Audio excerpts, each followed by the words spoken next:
조국과 민족과 국민을 위하는 방송 EJ 팟캐스트와 이동형 TV의 콜라보 시작합니다. 와.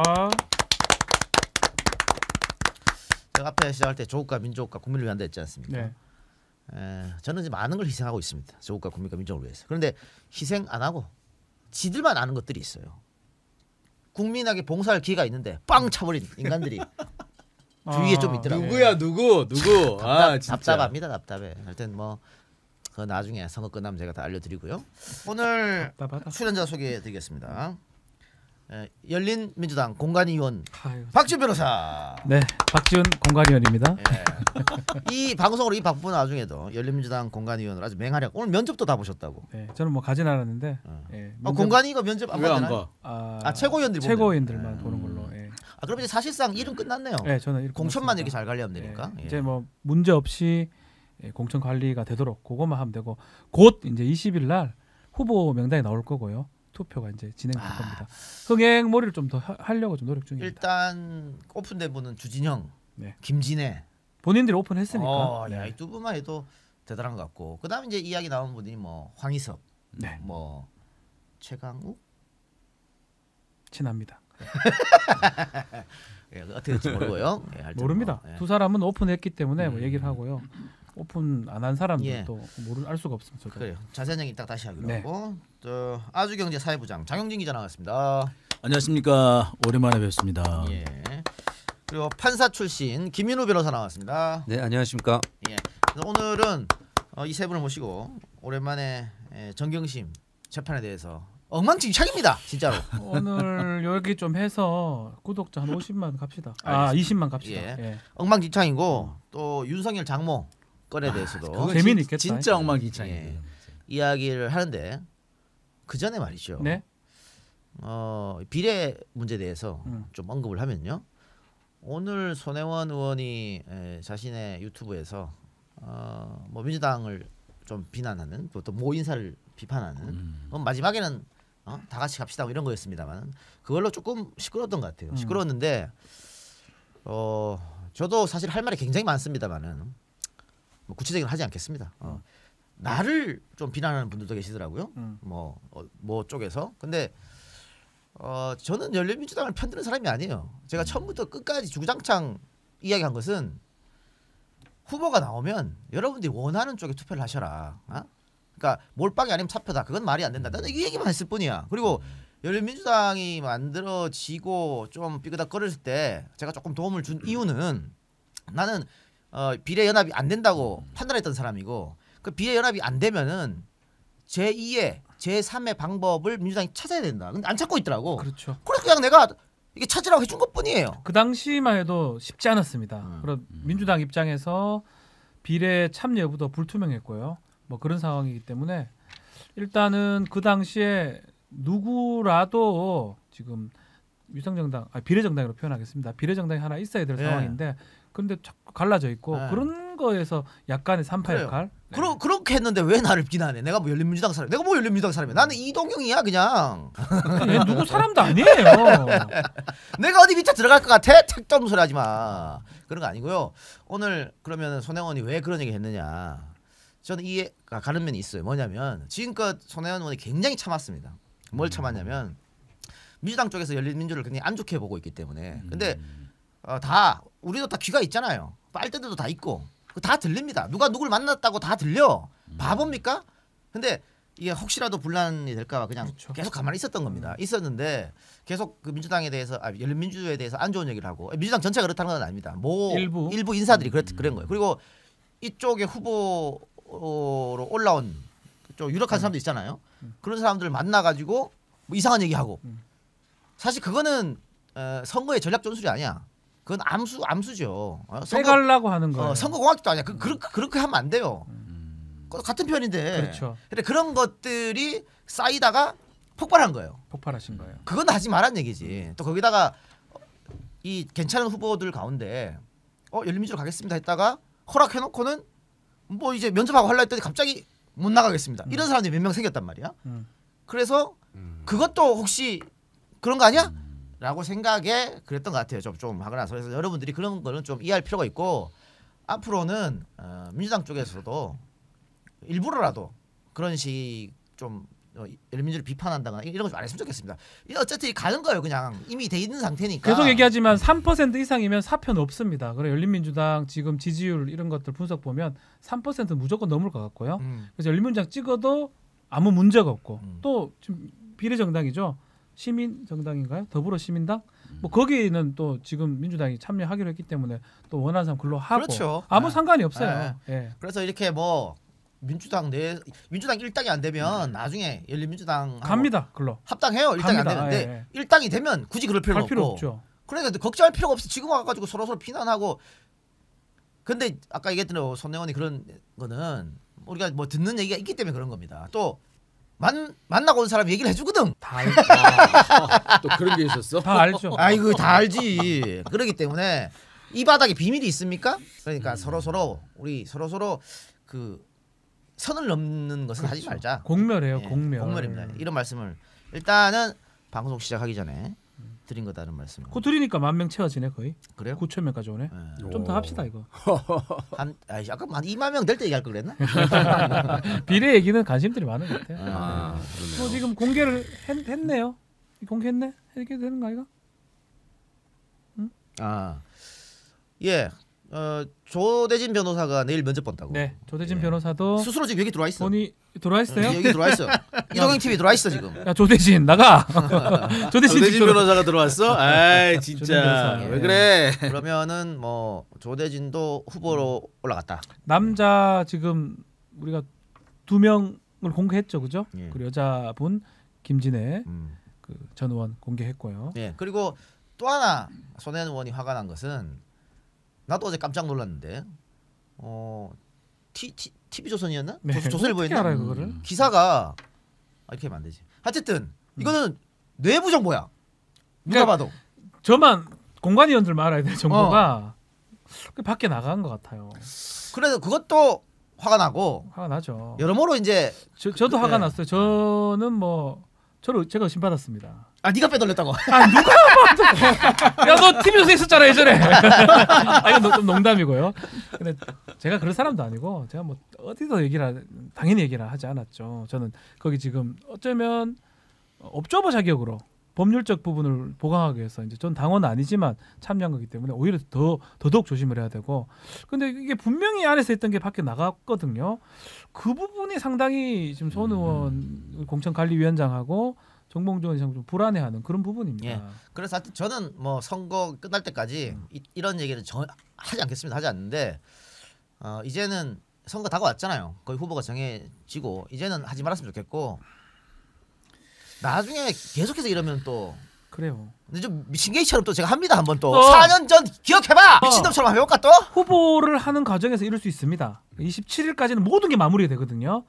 더 빨리 되면 한 22일, 23일에 저쪽 당도 그 뭐 미래당, 한국당, 더불어시민당, 열린민주당 다 완료가 되니까 그 이후로는 같은 편끼리는 절대 그럴 수 싸우면 안 없어요. 됩니다. 그리고 제가 오늘 이동영 라디오에서 정면승부에서 하승수 변호사랑 인터뷰를 했는데 네. 그쪽은 지금 상당히 화가 많이 나 지금 있더라고. 빠져버렸어요. 정계련에서 정치개혁연합에서 그 민주당이 빠지면 빠져버렸어. 빠졌죠. 그러니까 네. 당했다 자기들이. 화날만 합니다. 뭐 그런데 저는 뭐 그 이야기도 한편으로는- 여기서는 하지 않겠습니다. 안 합니다. 예. 그분들 입장이니까. 예. 예. 그래서 이제는 거의 플랫폼도 정해졌고 그 민생당하고 녹색당, 미래당은 이제 못 들어올 거예요 이쪽으로. 그거 없습니다. 더불어시민당에 못 들어올 정해놨어요. 거예요. 예. 못 들어올 거니까 정치개혁연합은 저의 예언대로 빠그러졌습니다. 기가 막히지? 안 된다 그랬잖아. 얘기하지 마. 얘기하지 말까? 얘기하지 마. 원로들인데 좀 빠그라졌다는 좀 그렇지. 원로들 마음의 상처가 좀 받았겠지. 많이 상처받았을 겁니다. 그러면 이제 더불어시민당과 열린민주가 남았잖아요. 두 개 당만 남았죠. 이거 서로 죽이려고 할 필요 없어요. 시너지효과 해서 원래 위성정당이라든가 연합정당을 만든 이유가 뭡니까? 미래한국당 거 뺏어오려고 그랬잖아. 그래. 됐잖아. 그럼 이렇게 가서 뺏어오면 돼. 서로 싸울 필요도 없고 비난할 것도 하나도 없어 이제. 어차피 미래한국당이 한 30, 뭐 25 이상 가져갈 거를 10개 이상 가지고 옵니다. 그 열린이 가지고 오든 더불어시민당이 가지고 오든 어떻게 가지고 오게 되니까. 그러니까 이제는 민주당 지지층은 양쪽 후보를 보고 내가 원하는데 찍으면 돼. 진짜로 그냥. 찍으면 돼. 예. 그러면 됩니다. 그래서 이제 아까 선원이 아쉬워했던 것은 너무 좋은 후보들 허락까지 한 후보들이 갑자기 틀었다는 거요. 뭐 그런 것 때문에 그런 그렇죠. 거예요. 화가 날 수 있죠. 그래 그런 건 좀 양해해 주시고요. 아마 오늘 이후로는 뭐 그런 얘기를 안 하지 않을까. 나는 사실 정의당도 좀 여기 포함시킬까 했었는데 요새는 정의당 후보군을 보니까 내가 말을 못 하겠어요. 그런 말을 못 하겠어요, 제가. 정의당은 뭐 사실은 저는 그 정의당 옛날에 그 백기환 선거운동본부 시절부터 제가 거기 운동도 많이 하고 지지 활동도 여러 번 했었기 때문에 어떻게 보면 제 가장 정체성에 맞는 데가 거기거든요. 그래서 웬만하면 지지해주고 싶고 웬만하면 두둔해주고 싶은데 이번만큼은 제가 어떻게 두둔을 못 해주겠습니다. 정말. 공관위원님. 네. 지금 말하는 사람 혹시 그 열린민주 후보에 아니 물어보는 거잖아요. 왜냐면 뭐 1,000명이 세 표씩 3,000명 투표한 거 제가 저 2표 있었다면서요. 3표 이동영도 있었고요. 저도 있었고요. 있었습니까? 장영진 기자도 있었어요. 아 있었고. 야 역시 근데 김윤우 변호사는 없었어요. 아 씁쓸하네. 한 표도 없었습니까? 없었어. 아, 김연아가 있었는데 김윤우가 없어? 정우성도 있었어요. 정우성도 있었는데. 이런 얘기는 해도 되니까. 아. 뭐 이거는 또 내가 또 다 얘기했달라. 이거는 다 얘기한 거 맞잖아. 우리 방식이 열린 캐스팅입니다. 그러니까 1,000명의 당원들한테 3표씩 줘가지고 남녀하고 보조 3명씩 올리면 3,000명이 올라오잖아요. 3,000명을 추천한 겁니다. 근데 사실 400명 정도밖에 응답을 못했습니다. 그 시간을 또 끊었거든요. 그래서 그쪽을 받아서 이제 집계를 해보니까 뭐 제 같은 경우도 한 3-4번 나왔고 이동영도 3-4번 나왔고 장영진은 많이 나왔습니다. 오, 예. 정재관 나왔습니까? 정재환도 나왔어요. 개명할까봐 이제. 알겠습니다. 예. 자 어쨌든 뭐 후보가 20일 날 한 가지만 얘기해요. 여기서 끝나는 게 아니에요. 네. 그런 식으로 후보를 확정을 해요. 확정을 한 다음에 국민 50%, 당원 50%, 민주당 방식입니다. 그대로 해가지고 새롭게 투표를 합니다. 투표를 하루 동안 해가지고 그 투표 그대로 순위를 매깁니다. 가장 많이 받은 사람이 이제 여자 1번이 되겠죠. 그리고 그다음 남자 2번 뭐 이런 식으로 번호를 매길 거고요. 지금 조대진 변호사도 올라갔기 때문에 조대진 변호사 몇 번 받을지 알 수 없고요. 아니 그러니까 지금 오픈된 분만 해도 네. 뭐 조대진 김진애 김진애 전 의원, 그다음에 주진영 하나 지금 대표. 말 나오는 사람들 어. 최강욱 변호사라든가 또 뭐 국장. 많이 나왔으니까 황희석 형, 예. 황희석 예, 말 나오는 사람들이에요. 뭐 저는 정확하게 모릅니다. 모르겠고. 황희석 국장이 말이 많이 나오니까. 그러니까 네. 지금 봐요. 그다음에 뭐 김성애 이야기도 나오고. 김성애 얘기도 나오고요. 이 사람들이 어디 사람들이니까 다 민주당 사람들이야 뿌리는. 민주당 핵심 지지층들이에요. 그러니까 이 사람들이 많이 당선돼서 민주당하고 척질 일이 한 개도 한 개도 없잖아요. 없어요. 왜 척을 져? 그러니까 얼굴만 봐도 민주당 냄새 안 어. 납니까? 그러니까 일당이 안 되면 다시 합당할 거 아니에요. 합당할 사람들이잖아. 그렇죠. 근데 지금 서로 디스하고 이상하게 막 후보 만나서 너 나가지 마라 그러고 이러면은 나중에 합당이 되겠어요? 그러니까 이러지 말라고. 그리고 일당이 안 되면은 저는 힘이 없습니다만은 일당이 되도록 저도 굉장히 이렇게 노력을 좀 하겠습니다. 일당이 제가 보니까 만들기. 힘이 있더라고요. 믿어주세요. 힘이 있어요. 예. 믿어줘도 됩니다. 믿어주세요, 예. 진짜로. 걱정하지 마시고 그러니까. 걱정하지 마시고. 그 투표를 여러분들이 주위에 우르 될 것 같고 예를 들어서 뭐야 시민당 일부러 그런 거 아니에요? 아니야 더불어시민당이나 뭐 열린민주 찍으라고 네. 이렇게 그렇게 홍보하시면 해요. 됩니다. 그리고 예. 이제 집에서 정말 민주당 쪽이 좋고 열린민주당 부담스럽다면 더불어시민당을 비례로 찍어도 돼요. 가족 중에. 그러니까 그거는 이제 가족 간에 잘 얘기를 해가지고 다만 뭐 바른 한국 미래한국 미래한 뭐 이게 그것만 얘기 잘하면 되겠죠. 또 구체적으로 얘기하면 또 안 되겠다. 그래 알겠습니다. 자 그러면 비례 문제는 여기까지 하고 자 오늘 본격적으로 다룰 윤석열 장모부터 할까? 하죠. 네. 윤석열 장모. 윤석열 장모 진짜. 대단해요. 일단 이거부터 먼저 포문을 열게요. 네. 와 제가 기사 검색을 해봤습니다. 정말 없더만요 윤석열 장모는. 그러니까 이거를 저는 일부러라도 써보려고 되게 했었는데 네.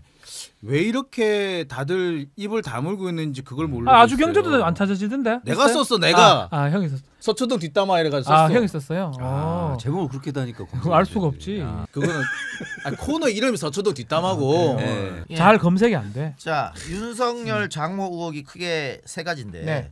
첫 번째는 정대택 씨 사건이 있습니다. 그렇죠. 네. 유명한 사건입니다. 이거 누가 정대택 씨 우리 사건. 김윤우 변호사가 설명- 설명- 설명 좀- 정대택 씨 사건이요. 예. 정대택 씨가 이 공매 쪽에 뭐 좀 선수인 것 같더라고요 보니까. 그래가지고 요 300억짜리 부동산이 하나 있었는데 이게 서울의 오금동에 있었던 거거든요. 근데 근저당권 152억짜리가 있었는데 그거를 채권 양도를 받으면 채권값으로 99억만 주면 되는 상황이었나 보죠. 그래서 요걸 갖다가 대출로 다 살 수 있으니 10억만 내세요라고 최 씨를 찾아간 거죠. 최 씨를 찾아서 당신 10억 내면 내가 대출 받아가지고 99억에 사고 나중에 150억 받으면 이익금 그거 반씩 나눕시다라고 해서 공동 약정서까지 썼더라고요. 이익금이 얼마였습니까? 그래서? 이익금이 한 50억 되는 거죠. 이익금이 50억 50억인데 자 그러면은 당신 정대택하고 나 윤석열 장모가 25억씩 나눠 가집시다. 나눠 먹읍시다. 돈은 돈 때가 된 보면 거죠, 정대택 씨가 거의 압도적으로 많이 낸 거 아니었습니까? 그럼에도 불구하고 10억이 그 모자랐으니까. 10억 잔금 치르지를 못하니까 최모 씨가 이거는 또 다른 얘기도 하지만 대부분 유사한 형태입니다. 돈이 많은 것 같아. 쩐주 같은 사람이야.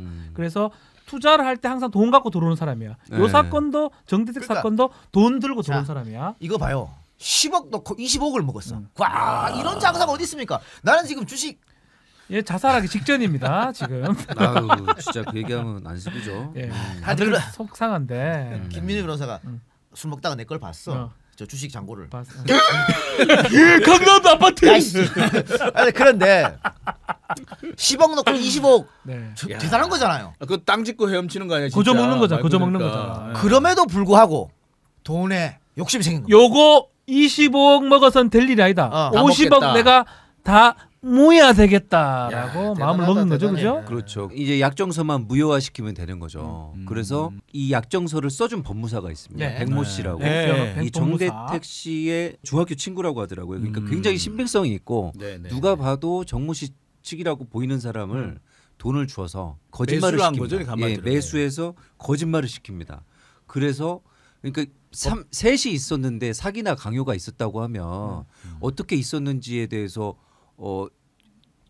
설명하기도 설명을 해야 힘들고 되죠. 예. 그다음에 백 법무사가 또 자기한테 불리하게 얘기하는 순간 사기나 강요 주장은 들어가지가 않는 거거든요. 그렇죠. 예, 그러니까 백 씨가 같이 있었는데 내가 어떻게 사기 강요를 했겠느냐라고 정대택 씨가 얘기하는데 백 씨는 저는 거기 없었는데요라고 이야. 거짓말 해버린 겁니다. 자, 중간에 있었던 법무사가 저 거기 없었어요라고 구라를 쳤는데 그러면 이 법무사가 왜 구라를 쳤을까? 쥐도 뭔가 떨어질 게 그렇죠. 있으니까 구라를 친 거 아니에요? 자, 그렇죠. 자, 그래서 아까 얘기한 50억에서 25억씩 나눠먹기로 했잖아요. 근데 이 장모가 이 25억 주기 싫어가지고 지가 다 먹으려고 그랬던 거 아니야. 그러니까 이 백 씨한테 예. 야 원래 정대택이한테 줄 25억 중에 12억 5천 절반을 니한테 줄게. 네가 거짓말만 해주면 니한테 줄게. 아, 대단한 사람이야. 그렇죠. 네. 그러면서 이 거짓말을 부탁하면서 수표를 합쳐가지고 한 2억을 현금이나 수표로 주고요. 그때 2억은 벌써 줍니다. 현금이었는지 모르는데 8천만 원이 수표인 거는 그렇죠. 보도가 네. 됐더라고요. 두 번에 걸쳐서 2억을 줍니다. 그리고 김건희 씨는 자기가 갖고 있던 아파트 명의를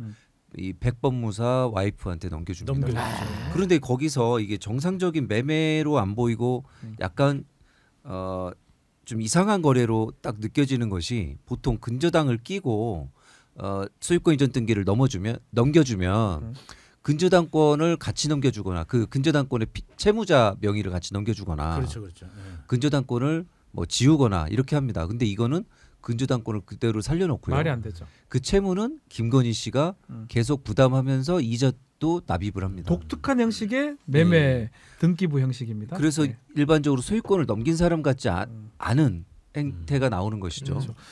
담보를 그대로 하면서 넘기진 않거든요. 이상하잖아요. 이상한데 처벌은 이 백모 씨도 나중에 받았고. 그렇죠. 결국 두 사람이 한쪽은 뭐 사기다, 한쪽은 무고다 이렇게 붙었는데 맞고소가 들어갔고. 맞고소가 됐는데 백모 씨의 결정적 증언에 의해서 정대택 씨는 집행유예를 받습니다. 예. 예. 그리고 그럼- 백모 씨도 나중에 예. 자신이 허위 증언 백모 씨가 나중에 와가지고 양심의 가책을 받고 이게 안 되겠다. 자수서라는 걸 썼더라고요. 자수서 써요. 예. 돈도 뭐 좀 받고 설득당해서 나 거짓말했다. 실제로는 그런 약정이 있었고 그런 어떤 내용에 내가 참여를 했다라고 하니까 검찰에서 또 이렇게 합니다. 네가 그런 걸 했어? 돈 받았네 너? 변호사니? 아닌데요. 변호사가 아닌 게 법률이라고 돈 받았네. 변호사법 위반이니까 너 네. 입건해야 되겠구나라고 입건해 버립니다. 그러면 정대택하고 백모는 처벌받았어. 그렇죠. 그 장모는 처벌받았어 안 받았어요? 안 받았죠. 안 받았죠. 모해 이중죄로 입건을 안 하니까 모해 이중죄 교사범도 입건이 입건할 안 일이 없는 되죠. 거죠. 그러니까 이 사람이 이제 변호사법 위반으로만 그것만 처벌받은 처벌한 거니까. 거죠. 예. 그러니까 이렇게 되면서 결국에 그 법무사분은 나중에 돌아가세요. 그렇죠. 그러면서 지금 현재 사망했죠. 증언을 해줄 사람이 없게 없죠. 되는데 네. 그러면서 이제 장모는 영원히 처벌을 피하게 되는 피하고 상황이 된 된 겁니다. 상황이죠. 대단합니다. 하여튼 자 첫 번째 사건 이게 있었고 두 번째는 요거는 뭐 위증은 맞아요. 예. 위증 교사, 모의 위증 교사인데 변호사법만 하다 보니까 정범 위증이 빠져버리니까 조사가 안 됐고 이건 공소시효도 지나버렸어요. 이게 사람도 없고 지금. 알기 쉽게 얘기하면 그거죠. 법 기술이라고 해가지고 그렇죠. 기술 들어갔다라고 그러니까 하는 거죠. 변호사법 위반도 위반이고 위증죄가 있는데 두 개. 만일 위증죄로 처벌받으면 위증죄를 모사이든 시켰던 시켰던 사람도 사람? 처벌받으니까 처벌받으니까. 장모도 처벌받아야 되는데 검사가 요건 빼고 요것만 요거 살리려고 네. 자, 여기에 기소 편의주의, 여기에 기소 독점주의. 예. 검사가 혼자서 지 마음대로 하니까 예. 지 마음대로 기소하고 지 마음대로 뺍니다. 그래서 뭐가 필요하다? 공수처. 예. 네. 자, 요거 하나 사건이 있고요. 또 하나 사건은 요거는 자, 은행 잔고 증명서 위조 사건입니다. 이거는 뭐 간단합니다. 170억 상당의 이 경기도 땅 야산, 성남에 있는 야산이죠. 성남에 예. 야산을 투자하는 과정에서 또 똑같아요. 쩐줍니다. 구조가 너무 똑같아 보면. 그 돈을 갖고 또 공동 사업에 참여를 합니다. 참여하는 과정에서 돈을 좀 내야 되는데 돈이 조금 부족해서 매도하는 입장에서 파는 입장에서 야, 너 돈 있냐? 돈 없으면 너희하고 계약이 계속 되겠냐라고. 요게 뭐냐면 네. 이것도 공매예요. 음. 공매라서 잔금을 제때 치러야 되는데 잔금을 좀 밀어주십시오라고 요청을 하면서, 했는데 예. 요청하려면 받아줄 수 있는 방법이 잔고가 있다라고 자기가 자산이 충분하다는 증명을 해줘야 됩니다. 네. 그게 뭐냐면 잔고 증명서예요. 어디서 발행하냐면 일반적으로 금융권에서 그렇죠. 발행해요. 은행 같은 데서 이거는 많이 하죠. 신한저축은행장 명의의 무려 350억 원이 있다고 이 최 씨의 잔고 증명서가 떼지고요. 이것을 기반으로 해서 공매하고 다 제대로 진행이 됩니다. 그래서 결국은 여기도 상당한 수익을 얻어요. 한 80억에 대한 뭐 대략적 7, 80억의 수익을 얻었는데 문제는 나중에 알고 보니까 그 잔고 증명서 모조리 위조더라. 누가 만들었느냐? 김건희, 그러니까 윤석열 총장의 부인이죠. 운영하던 회사의 감사, 그러니까 직원이 만든 것으로 이렇게 드러났습니다. 신기하죠. 신기한데 대단해요, 이거. 요거는 더 문제가 재판이 걸리는데요. 이 재판에서 같이 공동사업했던 또 안 씨입니다. 똑같아요. 구조는 결국 공동사업하다가 돈이 문제되면 둘이 싸웁니다. 한쪽이 소송 걸면 한쪽은 맞소송 걸고 그래서 싸웠는데 재판 과정에서 너무나 확실한 증거가 있죠. 잔고 증명서. 왜냐 신한저축은행 이거 우리 거 아닌데 양식 다른데 이 누구 거지? 라고 얘기했던 거 들이밀면서 변호사가 신문하니까 이거 허위지요 하니까 예 이거 누가 했지요? 죄송합니다. 죄송합니다는 없습니다. 네. 그런 식으로 인정을 그러니까 했습니다. 뭐 이거 누구누구가 만든 거 맞지요? 하니까 네. 예. 하고 얘기하죠. 이것도 처벌 안 받았죠. 이거는 이해가 안 되는 게 이거는 공소시효 안에 있습니다. 지금 10여일 남았어요. 네. 3월 31일까지거든요. 이게 그 사건인데 이거는 제가 알기로는 저희는 그래요. 인질하잖아요. 바로 넘겨요. 이거는 넘겨야 되잖아. 판결문에서 나온 거기 때문에 넘겨야 또 돼요. 말할 것도 없어요. 그렇죠. 이거는 수사고 뭐고 할 것도 법정에서 없어요. 이거. 증인 신문 조서가 있기 때문에 그거 넘기면 돼요. 이거 사실 피의자 신문 조서 따로 받을 필요는 없죠. 우리 대검 우리 관계자들 보고 있죠. 의정부 지검에 수사할 게 별로 없어요. 임은정이 지금 2주 만에 하는데 제가 말씀드릴게요. 2시간 10분 정도면 좀 제가 조사해가 끝낼 수 제가 한 있습니다. 가지 걱정되는 거는 네. 이게 신한저축은행에서는 우리가 쓰는 양식도 아니고 우리는 이런 거 발급한 적도 없다고 네. 그랬거든요. 근데 검찰이 갑자기 막 그 이 장모님을 제외한 다른 분들을 부르고 있잖아요. 온 사람 안씨가 다 불렀어. 그래서 이거를 또 어떻게 또 기술 들어가는 거죠 신한저축은행에서 한마디로. 신한저축은행에서 우리가 몰랐는데 발급 대장에 있더라 뭐 이런 식의 진술을 받으려고 그런 하는 거지. 얘기가 실제로 지금 그래서 이게 지금 불기소를 하는데 공소시효 무혐의로. 일반적으로 하는 게 아니라 무혐의로. 네, 무혐의로. 그러니까 지금 지금 그러려고 하는 건가 지금 그런 생각이 들더라고요. 조국 전 장관 관련 사건에서도 보면 그런 상황이 있어요. 그러니까 처음에는 이거 우리가 해준 거 맞습니다라고 하는데 나중에 가서 갑자기 해준 적 없는데요라고 말을 바꾸는 경우가 몇 건이 있어요. 그게 지금 법정에서 오늘만 해도 그 법정 공방이 좀 있었는데 이런 걸 보면은 정말 이런 거부터 기술이라고 기술 들어가는 그러잖아요. 거지. 이것도 기술 기술이 들어가는 들어가지 않느냐 지금 걱정스럽습니다. 일단은 그거는 뒤에 문제고 지금까지 드러난 거는 공판 조서, 특히 증인 신문 조서나 떼보면 증거가 그냥 넘쳐 흘러요. 그렇죠. 그게 증거예요. 자백했기 때문에 그걸 갖고 기소를 해도 문제 없어요. 우리 특히 이제 위조는 조사 없이 기소를 해야 됩니다. 제가 알기로는. 저 최근에 느꼈는데 딴 거는 몰라도 위조 같은 경우는 조사 안 해도 됩니다. 아 표창장 때문에요? 표창장 때문에 네. 위조 같으면 급하면 기소 빨리 해놓고 네. 안 되면 뭐 공소 취소 안 해도 되고 네. 우기면 됩니다. 아. 위조 같은 게 우길 수 있는데 이거 위조기 때문에 좀 그렇게 좀 가도 되지 않을까. 그러니까 이게 지금 3월 31일까지니까 공소시효가 다 됐어요. 이게 똑같은 거야. 표창장 위조가. 똑같아요. 수십억의 이익을 볼 수 있는 그렇지. 350억짜리 잔고 증명서 이 금융기관 문서를 위조한 거 누가 얻는 더 게 법이 더 커? 커요. 근데 지금 어쨌든 검찰이 수사에 들어갔다 그랬고 윤석열이 나한테 보고하지 마라 그랬고 그 비싼 거 조국 장관도 그랬잖아. 비싼 거 아니에요? 자 그러면 3월 31일 날 기소해. 기소하라고 이 하라고. 자식들아. 지금 저는 되게 황당한 것이 윤석열 검찰총장이 나한테 보고하지 마라라고 했대잖아요. 그게 무슨 큰 얘기인가? 그게 무슨 별건가 싶어요. 그렇죠. 왜냐하면은 윤석열 알아서 하는 거죠. 그러니까 윤석열 검찰총장은 뭐 저기 조국 장관 뭐 기소하고 말 때 청와대에 보고하고 했나요? 그냥 그렇죠. 했잖아요. 그러니까 그 검사가 지금 혹시 보고 있으면 전화 한번 했을 거겠다. 의정부 지검의 검사. 소신껏 한번 해봐요. 공판 줘서 열람하면 10분 걸리고요. 복사하는데 한 30초 걸리고요. 고장만 복사하면 됩니다. 아니 그러니까 이게 이문정 검사가 2주만 한다 했잖아요. 2주도 안 걸려. 그러니까 이게 방금 박주민 변호사 얘기한 것처럼 내가 만약에 그 검사면요. 이동현 검사. 의정부 지검의 이동현 검사. 자 왔어 사건이. 눈 봐라. 눈 봐라. 눈 봐라. 아버지 이제 제가 검찰총장이 됩니다. 왜 그게 가능한 일이냐? 야 서울대도 아닌데. 제가 제 손으로 윤석열 잡아쳐놓고 제가 이번 정권 아니면 다음 정권에서라도 갑니다. 아이고 이 총장. 찬스야 찬스. 진짜 찬스야. 이런 찬스가 없어. 네 인생에 네 100년 인생에 절대 안 올 찬스다. 잡아야 된다 이거. 야 로또보다 더한 로또야. 이거는 뭐 거저 먹는 거잖아. 증거 다 있겠다. 기소장만 그대로 복상 부채가 쓰면 된다고. 와, 이 좋은 기회가. 그리고 이제 정결 예규 어겼다고 할 수 있어요. 예전에 우리 제가 군 검사할 때 같이 있던 뭐 지금 판사하고 있는데 그 친구가 비슷해요. 군인 기소하려고 기소하지 마라고 지시 떨어졌는데 도장 지 맘대로 찍고 올린 적이 있거든요. 근데 법정에 가버리면 끝이에요. 그렇죠. 자, 이 사건 담당하는 검사 네 도장 찍고 그냥 올려버려. 아유, 찬스입니다. 접수시켜버려. 그 아. 끝이야. 근데 만약에 이번에 기소를 안 하면은 그 검사가 나중에 처벌 받는다든지 감찰을 그럴 가능성도 받는다든지 공수처 나중에 더 상황이 안 좋으면 탄핵을 받을 수도 있어요. 이거. 직무유기나 어, 뭐 직권남용 될 수 있죠. 인생 극장이 왔습니다. 선택의 기로에 왔어. 음. 자 우리 11.6 사건 때 자, 김재규 김재규 부하 박흥주 대령이 있습니다. 차 운전하던. 박흥주 대령이 딸이 셋인가 그래. 그리고 이제 사형당했지. 그렇죠. 그 예. 총살 당했어 또. 그 원래 해병대였는데 그 김재규 부관으로 있었기 때문에 김재규가 저 중정으로 끌어당긴 겁니다. 출세길인데 그렇지.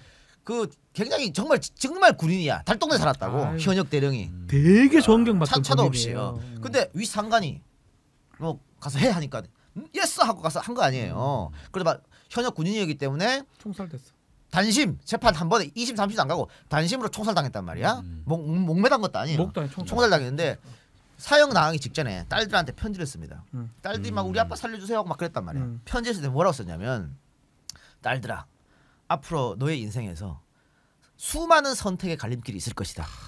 제대로 된 선택을 해라고 했습니다. 그건 뭐냐면 자신이 잘못된 선택을 해서 죽었다는 거야. 그거잖아요. 얼마나 그 편지를 쓰면서 우리 딸들은 제대로 선택 그거 아닐까 근데? 뭐 삼각지로 갈까요? 육보로 갈까요? 그럴 수도 있지. 중적으로 갈까요? 육보로. 중절 할까 육보로 아예 할까. 남산으로 갈까요? 삼각지로 갈까요? 그다. 그선 진짜. 차를 돌려 유턴해 버렸단 말이야. 그럴 수도 있어요. 와. 그러니까 이 검사 잘 생각해. 이 검사. 너 여기서 A냐 B냐 옷 벗고 빵 갈 수도 있고 너 징역 1년이야. 참모 총장 아니 뭐야 아, 검찰총장. 검찰총장이 될 수 있어. 참모 잘 판단하라고. 됐죠? 깔끔하게 끝났습니다. 2주 만에 할 수 있는 걸로 끝이 났어요. 자 그리고 이제는 정말 또 이상한 정경심 나 재판. 정경심 의료재단 영리법인은 넘어갈까요? 짧게 하세요 그러면. 짧게. 아 좀 해주세요. 이거 관련해서 제가 왜 말씀드리냐면 네.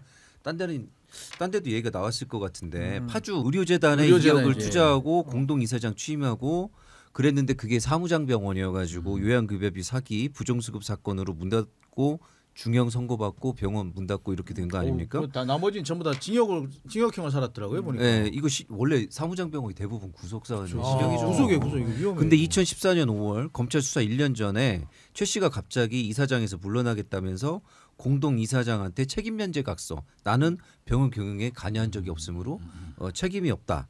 책임을 묻지 않는다는 내용의 각서를 하나 받았다고 해서 빠져나왔거든요. 만약 이게 이게 정말 무혐의의 결정적 증거였다면 오늘 정경심 교수 재판 보면 생각되는 게 이게 바로 지금 증거 위조 교사를 누가 한 거 아닌가? 네, 맞아요. 네. 네?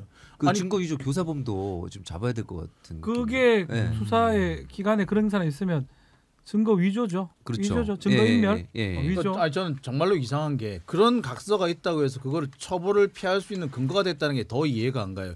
그건 그렇죠. 그런 각서의 실제 존재 있냐, 여부와 아니냐, 상관없이 뭐가 실제로 그 사람이 어떤 네. 행동을 했는가, 함으로써 범죄가 돼요. 어떤 고의를 가졌는가가 중요한 건데 그렇죠. 사후에 너 면제해줄게 그것도 아니, 자기들끼리 말이 안 공범끼리 그러니까 이게 이게 다 말이 되냐고. 패턴을 하나 이렇게 이거 말고도 여러 가지 사건들이 있어요. 그 얘기들은 보도가 안 됐기 때문에 얘기를 우리가 할 수가 없고 패턴은 거의 유사합니다. 되게 돈이 많아요, 채 씨. 돈이 많고 되게 돈을 불리기 위해서 혼자 하지 않습니다. 항상 돈을 갖고 투자처를 찾아다닙니다.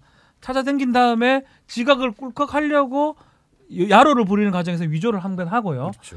그래서 상대가 반항하면 맞고소를 해버립니다. 그렇죠. 그리고 맞고소를 해보면 항상 자기는 이겨요. 그렇죠. 상대는 다 깜빵에 가든가 그냥 바보가 돼버립니다. 그 과정에서 등장하는 게 위조됐거나 각서거나 법률 문서처럼 보이는 법률 문서 아닙니다. 처럼 보이는 문서가 항상 등장합니다. 그렇죠. 이게 패턴이에요. 다른 사건도 거의 유사합니다. 패턴이고 그 과정에서 엄청난 돈을 벌어들였고요.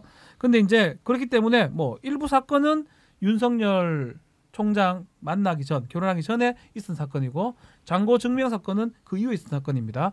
근데 이제 문제는 누가 뭐 코치했거나 했을 가능성이 크지 않을까. 예. 그 누군지 모르겠습니다. 네. 알겠습니다. 자 그러면 정경심 재판 이야기로 가봅시다. 그 가기 전에 광고해야죠. 광고 아유 또 우리를 또 먹여 살려 광고하는데 자 광고 전에 지금 실시간으로 15,300분이 들어와 계시는데 제가 이동형 TV 안에 들어가서 보니까 구독이 반이고 구독 안 하고 보는 사람이 반이더라고. 왜 그래? 야 지금 19만 2천 명이니까 15,000명 중에 해줘. 절반 구독 눌러 그럼 20만 오늘 구독 눌러라 니네. 해줘 그냥. 아 공짜로 이 좋은 거 다 받아. 해줘. 씨. 목이 아파 죽겠구만 지금 연기하느라고 씨. 구독 눌러 그냥 뭐하니? 야 검사 눌러 뭐하니? 아, 매번 안 그래도 매번 들어올 거. 그치? 그러고 너 왜 조중동 너희들 뭐하니? 빨리 해. 보니까 어제 그 시사타파 TV 거기 뭐 생방송을 했더라고. 그 생방송 끝나자마자 중앙일보인가 단독 따라서 거기 나온 내용을 썼어. 그거 보다가 기사들 다 보고 있지 니네. 야 재밌니? 너무한다. 재밌지 너무해. 그지? 색다르지 그지? 야 그러면 오늘 아까 우리 비례 얘기한 것도 단독 달고 나가겠다. 단독 나가겠네? 거짓말 하나 해줄까? 김윤우는 됐다? 아, 어떡하지? 앞에 우리가 얘기한 거 다 구란데. 불안돼. 니네 쓰면 고소 나간다. 허위사실 유포로. 그래 자 구독 많이 눌러주시고. 자 광고 갑시다. 자, 첫 번째 광고는 가려움 완화제 글루타셀 스프레이입니다. 그동안 EJ를 통해서 꾸준히 알려온 제품인데요. 민감한 피부는 긁지 않는 것이 피부 관리 출발이라고 합니다. 긁지 않아야지 피부가 편안해지고 또 예뻐진다고 합니다. 지금 긁고 계신다면 특허받은 글루타셀로 꾸준히 관리해 보시기 바랍니다. 이 밤새 긁어대는 아이부터 여기저기 가려워하시는 어르신들 그리고 약을 사용하기 곤란 임산부까지 글루타셀은 이미 많은 분들에게 필수품이 되고 있습니다. 이 글루타셀은 전국에 있는 글루타셀 취급 약국이나 인터넷에서 구입하실 수 있는데요. 이 재구매 고객들이 많아서 대용량 이벤트 계속된다고 합니다. 예, 글루타셀 가려울 때 테이블은 형님이 하시죠. 예, 긁지 말고 뿌리시고. 자 두 번째 광고. 예, 사탕을 드시다가 네. 화들짝 놀랐어요. 아 이거 헤이브로 카페인 트리플 블랙 샴푸? 예, 굉장히 좋아 보이네요. 예. 헤이브로 샴푸 두 번째 광고는 탈모 걱정 이제 블랙의 힘을 믿을 시간입니다. 강력한 3단계 블랙 탈모 케어 헤이브로 카페인 트리플 블랙 샴푸입니다. 머리 감을 때마다 빠지는 머리카락에 스트레스 받으시는 분, 숱없는 머리 때문에 스타일링에 고민이신 분, 이제는 두피에 좋은 블랙 성분이 가득한 올 블랙 탈모 샴푸 헤이브로 카페인 트리플 블랙 샴푸를 써보세요. 저 흰머리 많아서 제가 써야 될 것 같은데. 강력한 세정과 두피열 진정, 탈모 방지 성분은 탈모 관리에 꼭 필수적인 3단계인데요. 헤이브로 트리플 블랙 샴푸는 이 3단계를 효과가 증명된 카페인과 토탄수 블랙푸드 컴플렉스 등 두피에 좋은 블랙 성분들로 해결해 여러분의 탈모 걱정을 덜어드립니다. 그뿐 아니라 샴푸 강력한 볼륨감은 숱이 적거나 얇은 모발로 고민하시는 분들의 머리도 풍성한 느낌으로 만들어드립니다. 여러분의 탈모 걱정을 덜어드리는 3단계 블랙 케어 헤이브로 카페인 트리플 블랙 샴푸 믿을 수 있는 블랙의 힘이 궁금하시다면 지금 헤이브로를 검색해 보세요. 아, 아유, 이거 좋네요 이거. 예. 와. 머리 남자 머리는 블랙이 다 좋아요. 예. 예, 저 흰머리 너무 많이 나가지고요. 염색해요. 아 이거 쓰면 안 돼요? 그래 마지막 광고. 네. 자, 세 번째 광고는 오 열심히 사시네 오늘. 열심히 하시네. 예. 그 부합 기자 와가지고 열심히 안 하더라고. 그래? 예. 말을 하지. 자, 세 번째 광고는 코어업입니다. 하루 900원으로 활력과 면역력을 한 번에. 자, 9차 완판된 코어업입니다. 이 코어업은 아침 활력을 더해주는 멀티비타민과 정상적인 면역 기능에 필요한 아연, 페로산, 마카가 한 번에 들어있는 건강 기능 식품입니다. 이 하루 900원도 안 되는 가격과 하루 900원도 안 되는 가격으로 활력과 면역력을 한 번에 책임집니다. 이 계속되는 완판에 보답하고자 2+1 구매 고객 2,020분에게 수제 후르츠 캔디를 보내드리고 있습니다. 어려운 요즘 건강하게 이겨낼 수 있도록 코어업이 응원하겠습니다. 검색창에 코어업 검색해 주시기 바랍니다. 네, 코업 광고까지. 예, 지난주보다 광고 하나 줄었습니다만 역시 우리 광고주님들은 사랑하고요. 자, 정교심 이야기 전에 뭐 이동형 TV는 뭐 노딱 전문 방송입니다. 올리면 바로 노딱입니다. 노딱 같아. 그 노랑 느낌 해봤어. 그러니까 어쩜 노딱이니까. 뭐 100%. 아 그나저나 왜 정제관으로 돼 있어요? 피트가? 누구야 이거? 누구냐고? 예, 누구의 사람? 정재관 후배가 그랬습니다. 예. 예, 진짜. 아 진짜. 야. 어쨌든 아 진짜 저 100% 노딱 방송이어서 저희가 뭐 멤버십 멤버십을 멤버십이. 하려고 좀 알아봤어요. 네. 근데 그 구글에서 수수료를 뭐 38%가 떼가 안 돼요. 뭐 이렇게 많이 떼가? 거기다가 또 저희는 뭐 제조업 이런 게 아니고 저 서비스업이기 때문에 세금이 또 40% 떼가거든. 그럼 이거 뭐 하나마나 되잖아요. 그러니까. 그래서 제가 굉장히 좀 죄송스럽지만은 근데 노딱 때문에 어쩔 수는 없어. 출연료도 좋고 해야 되기 때문에 그래서 그 ARS 있잖아요. 후원 그걸 좀 하기로 했습니다. 야, 웬일로 요새 이렇게 ARS 저 자세야? 까지. 한숨 버벅 쉬면서 얘기하네. 하자니까 그걸 진작에. 진작하지 진짜. 진작에 하자니까. 네. 아니 노딱을 왜 붙이냐고. 자존심 세우도 막 봐라. 자존심 상하네. 해야지. 안 하면 어떻게 사냐 우리가. 그래서 ARS로 회원 가입 정기 후원이지 뭐. 정기 후원 해주신 분들께 또 선물로. 야. 이게 그거였어? 아유, 너 뭐 하고 있나 했어. 오늘 왜 가라 싶다. 아유, 안쓰럽다. 좀 많이 좀 해줬어. 선물로 네. 이동형 TV 티셔츠를 많이 좀 해줬어. 뭐 플러스 많이 후원하면 또 소주 잔 뭐 이런 거. 끝까지 안 한다 하도 왠지 하는군요. 이 작가씨. 아니 왜냐면 저는 노딱이 아예 노딱 아닌 게 없어요. 다 노딱이에요. 와, 난 그거 더 웃긴 게 우리가 시청자 아시겠지만 앞에만 짤짝 잘라가지고 아무것도 없는 걸 올렸는데 시프 영상으로. 그래서 노딱이야. 그것도 노딱이야. 할 말이 없어요. 형 얼굴 나오면 정정환이라서 노딱이야. 그러니까 농담이 아니라 진짜. 내가 나가는 것도 웬만하면 다 노딱이고요. 저도 마찬가지고. 심지어 어제 이제 우리 회사에서 이렇게 아조 3D 이런 걸 하고 있는데 그거 한참 어제 제일 중요한 얘기 하는데 갑자기 버퍼링이 걸려가지고 접속이 뚝 끊어버려서 제일 중요한 얘기 했는데 노딱이 혹시 노란 딱지예요? 네. 저 지금까지 무슨 말인가 했어요. 노딱이 뭐지? 노땅이란 얘기인가? 뭐 이러고. 노란 통닭인 줄 알았어요? 노땅이란 얘기인가? 언제 이래 좀 방송 알아들었어요. 늘겠어요 이래가? 뭐 어떻게 키워야 돼 우리가 형을? 이만큼 데리고 댕겼으면 그 정도 하나 먹어야 될 거 아니에요?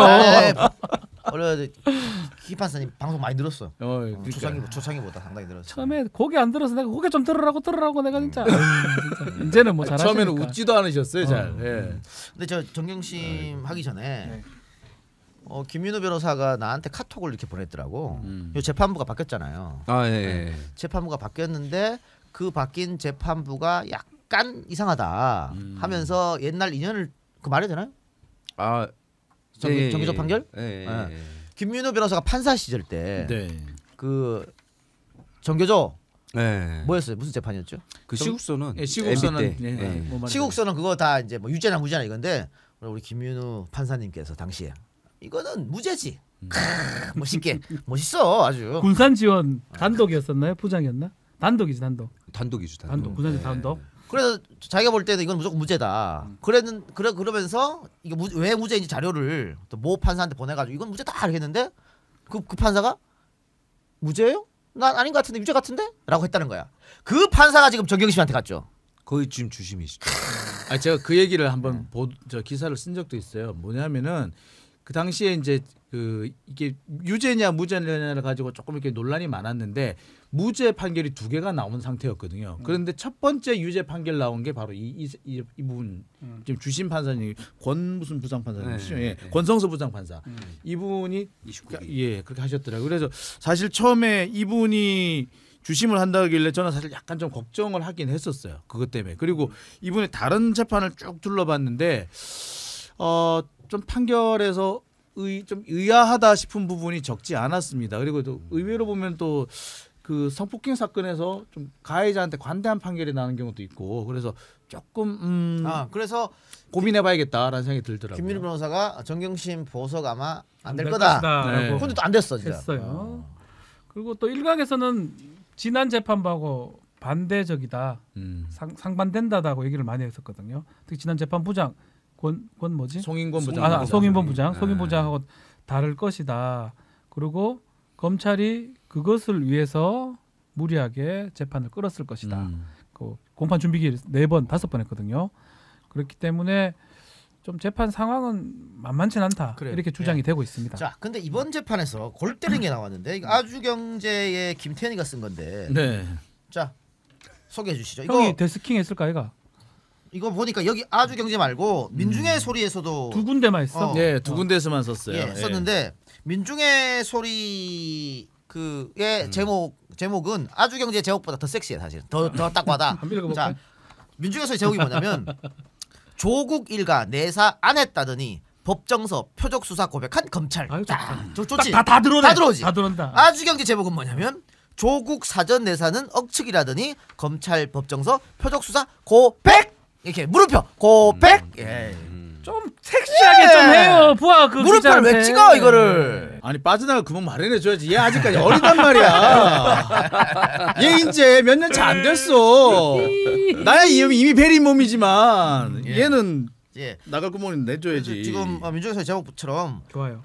처음에 조국 일가 내사 한 적 없다고 계속 난리쳤더니 치디만 법정서 했다. 자 이게 지난해 10월이죠. 유시민 노무현 재단 이사장이 그 방송을 하면서 이제 그 알릴리오 방송을 하면서 이 조 전 장관을 기소하기 전에 검찰이 사전에 오랫동안 내사를 했다더라 이런 얘기가 이미 지금 떠돌고 있다 그런 얘기를 내가 들었다라고 이제 방송을 하죠. 그러자 바로 검찰에서 반박이 나옵니다. 근거 없는 추측성 주장을 반복하고 있다라고 하면서 합리적인 근거 전혀 제시하지 못했다라고 주장을 해요. 예. 자 그래서 이 사전 내사설을 완전히 일축을 했었거든요. 근데 그 전부터 사전 내사설이 계속 돌았는데 이걸로 해가지고 완전히 일축을 해버린 겁니다. 자, 그랬는데 오늘 재판에서는 뭐라고 나왔느냐? 지금 검찰이 아직까지 제출하지 않은 증거물들이 많아요. 그중에 고소 고발장 뭐 이런 것도 있거든요. 그러니까 그걸 왜 안 내느냐? 빨리 내세요. 이러니까 검찰이 이거는 재판하고 아무 관계가 없어요라고 주장을 합니다. 그러니까 변호인 측에서 왜 관계가 없어? 고소 고발로 된 거 아니야? 그랬더니 아니 이거 고소 고발이 아니고 인지 사건이야. 라고 얘기를 해버린 겁니다. 즉 인지 사건이야. 자, 인지하려면 그 앞에 그렇죠. 내사를 내사를 해야 되거든요. 했다는 얘기죠. 예. 그러니까 이렇게 해서 결국에 그 지금까지 몇 달 전에 했던 얘기 우리 내사한 적 없어라는 말이 거짓말이라는 게 드러난 겁니다. 그렇죠. 이건 대단한 거예요. 인지라고 하면 다 알아들으시죠? 뭐 우리 시청자 무시하는 겁니까 무시하는 지금? 거야. 죄송합니다. 뭐 서울대 나갔다 무시하는 거 지금? 죄송합니다. 그래서 서울대는 안 되는 거예요. 죄송합니다. 서울대 분도 있을 수 있으니까. 저번에 술 한 잔 먹는데 막 서울대 욕을 엄청 엄청 하더라. 하는 거야. 서울대 나온 인간들이 막 하더라고. 내가 저기 형님 어디 나왔어요? 서울대. 장난치나 내가. 예, 계속 얘기하세요. 인지하세요, 형님. 인지하시고 얘기하세요. 예. 그러니까 인지를 하려면 그 전에 내사를 했으니까 이제 범죄 혐의가 있다라고 해서 수사 개시한 거 아닙니까? 그게 인지인데 그 전에는 고소 고발했지 우리 내사 안 했거든요.라고 했던 거죠. 그러니까 인지가 없었어야 맞거든요. 그 전에 했던 말대로 하려면. 그러니까 오늘 완전히 모순되는 말을 법정에서 한 거죠. 예. 그런데 지금 저는 이렇게 검찰이 자기가 다 자료 갖고 있으면서 피고인이 그 자료까지 훑어봐야 우리가 유리한 주장을 할 수 있으니까 증거를 달라고 하면 이렇게 안 주거든요. 이게 진짜 잘못된 지금 재판 관행인데 오늘 안 주겠다고 한 것 중에서 진짜 제가 황당했던 게 수사관이 압수수색 영장을 집행한 결과를 보고한 보고서가 있는데요. 또 수사관이 압수물을 분석한 수사보고서 이렇게 두 가지를 안 주겠다고 했어요. 근데 이게 왜 중요하냐면 압수 영장하고 요구하고 대조해 보면 맞는가? 그렇죠. 위법 수집 증거인가 아닌가를 봐야 되고 요거에 기초해서 진술한 거는 다 증거 능력을 날려야잖아요. 여기에 지금 딱 걸리는 게 하나 있어요. 지금 최근에 그 정경심 교수가 있던 동양대 거기 그 건물을 찍은 사진 그 동영상이 하나 들어왔어요. 그걸 확인해 보니까 압수수색 영장에 포함되지 않은 지역에서 그 문제의 컴퓨터가 있었던 게 확인이 엉뚱한 데 된 갖고 거죠. 왔네. 예, 그러니까 엉뚱한 걸 가져왔다라는 그런 주장이 나왔어요. 그러니까 그 동영상에 보면 동영상이 사실이라면 압수수색 영장은 그러니까 정경심 교수의 연구실이어야 하잖아요. 그다음에 그렇죠. 그 담당 조교의 그 연구실이어야 되는데 그게 아니라 강사들 제3의 장소 예, 제3의 장소의 거를 가져갔다라는 얘기가 돼 버려요. 위법한 압수수색이 되는 그러니까 거예요. 심각한 문제가 되는데 증거 능력 자체가 없어져. 그럼 이거를 갖다가 뭐 증거 인멸이라고 했던 것도 문제가 다 되네. 문제가 되죠. 증거 그렇죠. 능력이 없네. 애초에 그거를 가지고 오면 안 되는 건데 그걸 증거 인멸 운운했던 것 자체가 웃겨지는 자, 거고. 이게 참 중요한 게 우리가 또 시청자분들 참 유식하시지만 형사법은 정말 간단합니다. 증거법에 증거 능력을 통과해야지만 그거 갖고 판단할 수 있어요.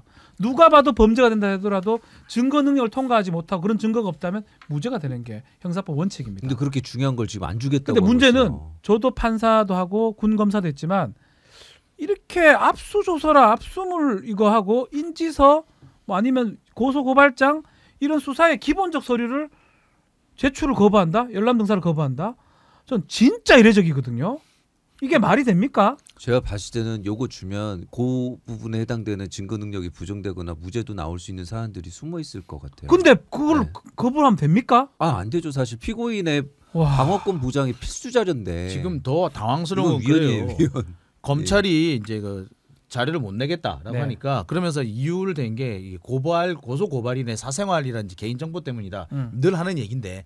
그러니까 판사가 그런 얘기예요. 아니 그러면 그거 빼고 한번 줘보세요. 빼고 달라고. 네, 빼고 주면 될 거 아니에요. 보자고. 그러니까 그래도 안 된다는 거예요. 그래서 어떻게 했냐면 재판부가 밀봉해서 재판부에 제출해라. 그럼 우리만 보고 보겠다. 판단하겠다. 라는 얘기를 했다는 거죠. 그래서 지금 지금 좀 더 지켜봐야 되겠습니다만 이게 어떻게 될지 봐야 될 것 같아요. 그리고 지금 정말 꼭 짚고 넘어가야 되는 게 네. 지금 열람 등사 문장이 언제부터 나온 거냐고요. 이게. 야 미치겠다. 지금 몇 달째 이 얘기만 하고 있는 거 아닙니까? 진짜. 이해가 안 가요. 이해가 안 네. 가. 그러니까 두 가지 같아요. 제가 검사라면 열람 등사를 그걸 갖고 장난칠 이유는 없어요. 정말 최대한 협조해가지고 재판이 빨리 진행돼야 되고 재판부가 원하는 대로 하는 게 정상적인 검찰의 공소유지 방법입니다. 근데 이렇게 반항하는 거는 이 재판 저도 상관없다고 생각하는 것 같아요. 그리고 이게 나간다면 그리고 저쪽 변호하는 입장에서 정경심 교수 입장에서 상당히 유리한 뭐가 있다. 그게 아니고는 이렇게 할 이유가 없는 거거든요. 눈에 나고 아니 판사한테 잘 보이다 시원찮을 마당에 판사한테 밉보이고 이거 증거 안 내고 무슨 재판을 이렇게 합니까? 이게 떠오르는 게 옛날에 자료 안 준 걸로 유명한 사건이 그 용산 참사. 네, 맞아요. 그때도 네. 그때가 처음이에요. 그럼 그 이유는 없었어요. 그리고 보통 본인들이 우리는 증거가 있어라고 떡 내밀어요. 그러면은 피고인 측에서 보고 아이고 안 되겠다라고 이미 그냥 변호사가 이미 알잖아요. 그래서 그렇죠. 여기서 인정하고 차라리 선처를 해달라는 식으로 가자라고 바꾼단 말이에요. 그러니까 그렇죠. 오히려 자신이 있으면 더 많이 내요. 내죠. 그렇죠. 내죠. 그래서 너무 많이 내가 쓸데없는 까지 낸다고 낸다고. 야단을 맞는 상황이 더 많은데 네. 이렇게 안 주겠다. 이거는 꼭 필요한데 왜 안 주느냐라고 그렇죠. 해도 안 준다. 일반 재판에 이거는- 가면요, 뭐 미리 우리가 열람 복사를 해가지고 재판 가자마자 제일 먼저 하는 게 뭐 인정 이런 거 하고 증거 인부 절차를 합니다. 그 재판부에서 물어요. 변호인 측 기록 보셨죠? 네, 봤습니다. 근데 증거 인부하세요. 하면 동의합니다. 그럼 끝이에요, 사실은. 그렇죠. 대부분 예, 그렇습니다. 그렇기 예. 때문에 동의 안 할 때는 순번 몇 번 동의하지 않습니다. 그럼 그건 관련해서는 새로운 증거 조사를 해야 돼요. 그렇게 진행이 되는 게 정상적인데 이게 뭐라고 표창장이 이게 뭐라고 이 난리를 칩니까? 그리고 또 아까 앞에 얘기했던 이제 장용진 기자가 아주 경제가 쓴 기사 그거 있잖아요. 네. 그 처음에 사전 내사익이 나오고 나서 검찰에서 그런 적 없다고 하고 검찰발로 다 받아 써가지고 유시민 거짓말 쟁이로 그렇죠. 만든 언론들 뭐 하냐 니네. 써라야. 야 왜 민주계 소리하고 아주경제만 쓰고 아무도 안 쓰냐 이거를? 자, 아니 제일 약한 언론사만 있어. 오락하노 야. 좀 적어주세요 정상직 언론사. 특히 SBS 누구라 했나 내가 하여튼. 근거 없는 추측이라고 막 그때 네. 막 그랬었잖아요. 그 난리처럼 합리적 그 근거가 어디 있느냐 그랬었는데. 그러니까 지금 오히려 지금 이런 기사는 안 쓰고 뭘 썼느냐면은 조민 그 잠만자. 인터넷에서 와서 잠만 자. 네. 이것도 잠만 잤다라고 얘기를 하는 게 아니라 잠만 잤다고 들었어라고 얘기를 한 거거든요. 그러니까 그건 직접 본 게 이거는 아니니까요. 사실은 네. 법정에서 이게 나와서도 안 된 얘기 전문 증거잖아요. 증거에서 나오는 게 아니에요. 근데 그거를 떡하니 검사가 얘기했다는 것도 웃기고 더군다나 이날 오늘 재밌는 부분 바로 이 그 했던 그 아마 정모 교수로 알고 있는데 이 정모 교수가 마치 조민한테 엄청 불리한 증언을 막 했어요. 그래서 뭐 조민이 뭐 갑자기 안 나왔네 막 이렇게 했는데 인턴 안 했다 이 인턴 말을 안 했다 이런 하려고? 얘기했는데 갑자기 이제 변호인이 이제 그 딱 나와서 이메일을 딱 들이밀어요. 아니 조민이 갔다가 왔는데 팀이 없어져 버렸다며. 팀 없어졌다며. 그러니까 대답을 못 하는 거야. 니들끼리 분쟁이 나가 팀이 없어졌다며. 그다음에 조민이 저기 뭐 봉사활동 가면서 니한테 메일 보냈다며. 갔다 오라고 했다며. 그러니까 그런 적 없는데요. 메일 여기 있는데 기억이 안 납니다. 이렇게 됐어요 지금. 그러면 보세요. 증언이 자. 진리생 없네 아예. 예. 그러니까 근데 이제 검찰 신문하고 변호인 신문 사이에 중간에 휴식 시간이 있었어요. 네. 요때 기자들이 다 나가요. 그러고 이제 민중의 소리하고 아주경제만 앉아 있었던 거야. 둘이만 있었어요? 뭐 몇 명 더 있었는지는 모르겠는데 아니 왜 그 힘없는 애들만 앉아 있어? 힘이 없어서는 앉아 있어 와. 대한민국 언론이 그래서 안 되는 진짜 거야. 나쁘다. 나쁜 놈들. 아니 그 짜장면 한식하고 생 지랄하면서 그러면서 기억나죠? 그때 뻗치게 해가지고 그러니까 기사 쓴 거. 정말 기가 막히는 게 와. 조국 장관 집 앞에는 그렇게 오랫동안 뻗치기를 하고 있으면서 정작 중요한 재판에서 네. 증인이 검찰 측의 그 신문에 답했다면 변호인 반대 신문도 당연히 들어야 되는 거 아니에요? 이쯤에서 내가 하나만 형님한테 물어볼게요.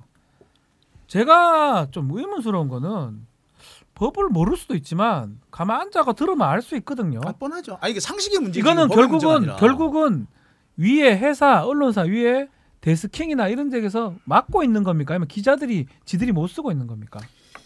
안 쓰는 겁니까? 나 궁금해요. 기자 문제인지 회사 문제인지. 아니 기자들도 조국 막 그 앞에서 뻗치고 뭐 짜장면 먹었어요, 한식 먹었어요 할 때는 이게 경쟁적으로 쓰면 클릭되고 하니까. 근데 지금은 그러니까 얘네들은 진실에 관심이 없어. 옛날에 리영희 선생이 뭐라 그랬어? 국가 민족 아니야. 오직 진실이야. 그게 기자 정신이야. 근데 이 새끼는 그런 거 없어. 아니 지금 정말로 당황스러운 게 그때는 오랫동안 버티고 앉아서 이렇게 끝까지 앉아서 심지어는 뭐 누가 들어갔네 말았네 뭐 누가 뭐 저기 뭐 오늘 왔네 말았네 이런 얘기가 다 시시콜콜한 거 썼잖아요. 그렇죠. 이제 그런 건 너무 간단해. 버티고 앉아 있으면 되는데 지금 재판 같은 경우 버티고 앉아 있고 머리를 굴려야 돼. 머리 굴리기 싫다는 생각밖에 그래서 저러나 이 생각밖에 안 드는 거야. 그것도 맞지만 저는 그래도 걔 중에는 그래도 그걸 보면서 알만한 애들 있잖아. 걔들이 쓰고 싶은데 위에서 막냐는 거지. 부장이나 그 회사나 부분에 이런 데서. 대해서 이제 최근에 이제 우리 김태현 기자가 그 얘기를 하더라고요. 내가 김태현 보고 얘기하는 거야. 김태현 보니까 그렇게 똑똑하진 않아. 와. 근데 좋은 부장을 만나니까 기사를 쓰잖아. 그렇지. 내가 그 말을 하는 거야. 내가 둘러줘서 말하면 말귀를 못 알아보고요. 미안해. 박프로는 다 계획이 있구나. 그리고 내가 봤을 때는 지금 그 법률 담당하는 기자애들이 굉장히 무식해. 내가 봤을 때는 맞아요. 근데 아까 형사는 가만히 듣고 있으면 알아듣는데요. 아까 김윤호 변호사가 얘기했던 인지 한 80% 모를 거야. 설마. 너무 무식해. 그러니까 검찰이 불러준 데만 써주고 지 판단이 안 돼. 지금 실제로 그래요. 그 보면 법조 출입하는 기자들 상당수가 출입한 지 얼마 안 된 기자들로 싹 바뀌었어요. 근데 그걸 어떻게 하느냐면은 최근에 여러분 저기 왜 그런 거 있습니다. 그 왜 절차상 하자를 이유로 대법원에서 파기환송시키는 그런 사건이 있거든요. 근데 그거는 항상 있어요. 항상 있는 거예요. 근데 그게 마치 새로 있었던 일인 것처럼 기사를 쓰는 일이 최근에 있었습니다. 왜 그러냐? 담당 기자가 바뀌었기 때문에. 모르니까. 지가 볼 때 처음이거든. 아 그러네요. 근데 그 무죄 기사는 같아가 막 그런 느낌 들었거든. 그러니까 아무것도 아닌데. 아무것도 아니에요. 아무것도 아닌데 이제 예를 들어서 뭐 안 물어봤다. 판사가 뭐 안 물어보는 바람에 그 나중에 밝혀져 가지고 이거 파기환송 이렇게 된 건데 판사가 안 물어봤네 이러고 이제 이래가지고 기사를 막 썼더라고. 근데 왜냐? 그거 2, 3년 전에 나왔던 기사거든. 정기적으로 2, 3년마다 나오는 기사예요. 왜 기자가 바뀌면서 나오는 거야. 근데 이번에 요즘 한참 반복되고 있어요. 보면서 이게 각 회사들마다 기자들 지금 법조 출입한 기자들 자꾸 이렇게 그러니까 두 가지 같아요. 바꿔요. 법조 기자의 자질 문제도 있고요. 두 번째는 보수 언론도 마찬가지고 또 중립이라고 보는 언론도 마찬가지고 목표가 하나 있는 거예요. 조국을 잡아야 된다. 정경심 죽여야 된다. 윤석열을 보호해야 된다. 저는 그렇게 보입니다. 그런 모든 카르텔 형성이 돼가지고 이 지금 상황이 생기는 거예요. 누가 보더라도 지금 그때 조국 보도하시 되면 지금 재판하는 거가 그렇게 보도가 돼야 됩니다. 아니 만분의 1도 보도가 안 되고 있거든요. 왜 하필 윤석열 장모 의혹이 보도되는 날 맞춰가 라임 그 사태가 자꾸 그것도 이상하잖아요. 불거지느냐고. 이상하잖아요. 딱 이상하잖아요. 아니 듣보잡 신문이 뭐 민중 죄송합니다. 정말 소수의 아주경제하고 민중 이런 데밖에 안 써요. 이게 말이나 됩니까? 이 중요한 그러면 아까 기사를 그 보도들은 주신문만 딱 듣고 그렇죠. 그거 쓰고 뒤에 반대 신문은 안 말이 들어버려. 되나요, 안 들어온 그게? 거예요. 지금 기사들이 다 그래요. 취재의 기본이 안 된 거잖아요. 그러니까 지금 아까 아니 둘 다 듣고 써야지. 당연히 이게 아마 3시 50분쯤에 아마 이게 그 신문이 일단 검찰 측 신문이 끝나고 그다음에 잠시 휴정을 했다가 다시 이제 변호인 반대 신문이 들어갔는데 그 변호인 반대 신문에 들어와 있는 기자가 몇 없더라는 거예요. 이거는 이런 생각이 들어요. 야, 너무 한쪽 말만 듣고 최근에 이제 우리 부담스러운데. 어제도 얘기를 했던 부분인데 네. 신천지에서 그 획득했던 명단 예. 그 관련해서 검찰 자료가 나와요. 유의미한 내용은 없더라. 그거를 그대로 기사화해가지고 모든 신문에서 썼어요. 근데 그걸 우리 보면서 우리가 비전문가잖아요. 우리 세 명 다 이상하게 생각한 게 아니 같으면 같고 다르면 다르고 한 명이 틀렸으면 틀리고 그런데 유의미한 뭐 이런 얘기를 왜 썼을까? 그 통계학 개념을 써갖고 차이가 없다. 나 그 결론을 이해가 안 돼. 이상하게 그러고 내버렸어. 또 이상한 게 걔들 단락한 자료 갖고 쓰면 당연히 똑같겠죠. 그러니까 지금 원본이 없잖아요. 그러니까. 진짜 원본이 뭔지를 모르잖아. 아니 그런데 생각을 해보라고 기자야. 아니 그리고 생각을 해보. 또 답답하네, 내가 진짜. 또 열받는 게 지금 계속 디지털 포렌식 팀을 보냈다라고 자꾸 나오면서 그게 무슨 큰 네, 것처럼 네. 한 거는데 디지털 포렌식 팀은 뭘 때 필요하느냐면은 지웠을 때 숨겼을 그렇죠. 때, 지웠을 숨겼을 때 찾아내는 게 그렇지. 디지털 포렌식 팀이에요. 그렇죠. 그런데 지금 그 숨긴 걸 찾아내려면 어떻게 해야 되느냐? 원본 하드를 가져와 그 가지고 압수수색을 해야 돼요. 떠야 돼요. 똑같이 이미징으로 한다 그러거든요. 이미징을 해서 복사를 떠서 하나씩 살펴보아야 되거든요. 그렇죠. 그걸 안 하면 디지털 포렌식 팀 갈 갈 필요가 필요가 없어요. 그냥 저 아무나 보내도 돼 그냥. 그렇죠. 그러니까 결국은 그거를 이제 보도자료 낼 거 아니에요 검찰에서 내면 쓰면서도 이런 의문 제기를 해야 됩니다. 김윤우, 박지훈, 이동영 다 이상하게 생각했잖아요. 우리는 여론 전문 통계 전문가도 아닌데 이상한데 기자 보면 검찰 말은 다 맞아요? 아니잖아. 신천지 지금 안 하고 있잖아. 계속 막고 있고 압수수색 거절하고 있고 법무부장 개무시하고 있고 대통령 개무시하고 있고 국민 85%가 하작하는 개무시하고 있고 그렇다면 기자라는 새끼라면 기레기가 아니라면 그걸 보고 이렇게 통계 유음이라고 쓰는데 이렇게 하는 게 과연 의미가 있을까? 거기다가 형이 말했던 포렌식이라는 건 이거 다른 부분인데 이렇게도 분석이 됩니다라고 하는 게 맞지 않나요? 기사 쓴다면? 그리고요. 정말로 중요한 이해가 안 건 돼요. 통계상 유의미하지 않다라고 하면 이거는 정말 말장난이에요. 왜냐? 지금 우리가 필요한 거는 24만 명 신천지 전부가 필요한 게 아니라 신천지 숨긴 몇천 명이란 말이에요. 그렇죠. 그렇게 따지면 이게 몇 퍼센트냐면 2% 안쪽이에요. 유의미하지 않죠. 유의미지 않아요. 원래 이 정도면. 그게 있어요. 그런데 그 2,500명이 그대로 돌아다니면은 미치겠다, 진짜. 이게 전염병 문제는 너무 심각해진단 말이에요. 왜 이런 그런 보도를 자, 여러분 제가 객관적으로 하나 상황을 놓고 말씀드릴게요. 이 코로나 전국 난리가 났는데 왜 교회에서만 자꾸 코로나 환자가 나와요? 절집에서는 왜 안 나와? 절집에서는 뭐 안 나오네. 예, 절집에서는 뭐 모여 안 천주교 한다? 상당도 잘 안 나와. 거의 그러니까 안 나와. 보세요. 없어. 절에는 뭐 모여 앉아 있지 않나? 밀집한 지역에 같이 모여 있지 않나? 말 안 하나? 찬송은 안 하지만 독경을 하잖아요. 예, 같이 해. 스님이 하면은 따라해요. 법회 예, 법회할 때 다 따라. 그리고 그냥 하나 절하면서 하잖아. 그렇죠. 108배씩 해봐요. 따닥따닥 흑 하면서 한단 이 말이 말이에요. 밑으로 떨어. 말하면 밑으로 떨는 것 같아. 말하면 밑으로. 에이, 내게 강 같으면 위로 터지잖아. 니 모르는구나. 정구업지는 이렇게 위에서부터 밑까지 다 내려와요. 자, 형, 어쨌거나 오케이. 여러분 왜 그렇겠습니까? 왜 절집에서는 똑같은 환경인데 코로나가 안 나오냐고. 그러면은 공통적으로 교회에만 되는 공통점이 있을 거 아니에요. 지금으로서는 뭐밖에 없느냐? 신천지밖에 없어요. 물론 다른 원인이 나올란지도 몰라요. 그러나 지금으로서는 신천지밖에 의심할 수밖에 없거든요.